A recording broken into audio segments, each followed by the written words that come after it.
ఒక్కసారి కొమ్మూరి గోల్డ్ కి కాల్ చేయండి. తాకట్లో ఉన్న మీ బంగారాన్ని విడిపించి మార్కెట్ ప్రైస్ కి వాళ్ళు కొనుక్కుని మిగతా డబ్బులు మీకు ఇచ్చేస్తారు.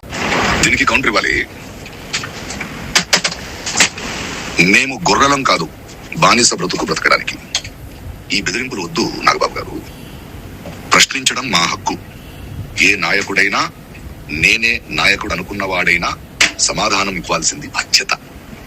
అర్థమైందా? Just asking. బండి ఎక్కి పారిపోయిన వాడిని ఎందుకు అరెస్ట్ చేయట్లేదు రేవంత్ రెడ్డి గారు అని ఒక ట్వీట్ చేయొచ్చా తెలుగులో? సార్ అది కొందరు అమ్ముడుపోయిన మీడియాకి అంటే అది రాంగ్ వర్డింగ్ అవుతుంది సార్. కొందరికి అమ్ముడుపోయిన అంటే కొన్ని పార్టీలకు కావచ్చు, లేకపోతే కొంతమంది మనుషులకు కావచ్చు అమ్ముడుపోయిన మీడియాకి అన్నట్టు. సో కొందరికి అమ్ముడుపోయిన మీడియాకి అని పెట్టాను సార్. ఇప్పుడు ప్రజలకి నిజం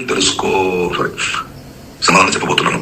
నిజం తెలుసుకోవాలన్న ప్రజలకి నిజం తెలుసుకోవాలన్న మీడియా మిత్రుడికి మరియు కొందరికి అమ్ముడిపోయిన మీడియాకి కూడా. ఓకే, అంటే నిజం మీడియా మిత్రులు కొంచెం రెస్పెక్ట్ ఇవ్వాలి కదా. అందుకే ప్రజలకి నిజం తెలుసుకోవాలన్న మీడియా మిత్రులకి మరియు కొందరికి అమ్ముడిపోయిన మీడియాకి కూడా. సార్ అది నేను మీకు ఒక లింక్ పంపిస్తాను సార్, ఆ యూట్యూబ్ లింక్. దాని మీద జస్ట్ క్లిక్ చేస్తే డైరెక్ట్ గా యూట్యూబ్ లోకి వెళ్ళిపోయి జాయిన్ అనే ఒక బటన్ చూపిస్తుంది.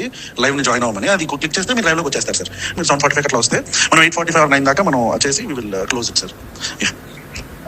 ఆ లింక్ నువ్వు మెయిల్ లో పంపిస్తే నేను ఐప్యాడ్ లో ఓపెన్ చేస్తాను, అంతే కదా? లేదా ఫోన్ లోనే ఓపెన్ చేయాలా? That's all I want to know. దానికి ముందు 1 hour ముందు I will talk to you.